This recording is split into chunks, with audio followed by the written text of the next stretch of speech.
თუ ხერხემალზე კარგად დგახარ. ასე თუ ისე აწესრიგებ ძვლებზე ხორცის კომპოზიციას. ფორმებში ვაშლის წარსული გიზის. ტვინის შესაბამისი მონაკვეთი არ უშვებს დაუყრის და ჩამოვარდეს, როცა ლექსი გამოგდის. როცა კაცები ხეებივით დგანან ქუჩაში. რომელიმე მათგანს მწვანე თვალები აქვს და საერთოდ ვერ გამჩნევს. მინდორი რომ წამოვიდეს და შენ სადარბაზოსთან შეწყდეს. ან სახლში უნდა შებრუნდე. ან მთელი შინაგანი ელვარება, თუცა რეალი სიტყვები არაა. შუქნიშანივი დაანდო და მოძრაობა გააჩერო.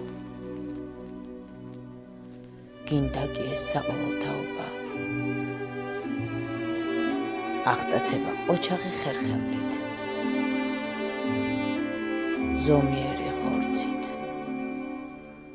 ნატკენი ემოციით. თუ სახლიდან გამოდიხარ მარტო, ქუჩაში მიდიხარ მარტო, გიხარია მარტოს, რომ ასეთი თბილი ზამთარი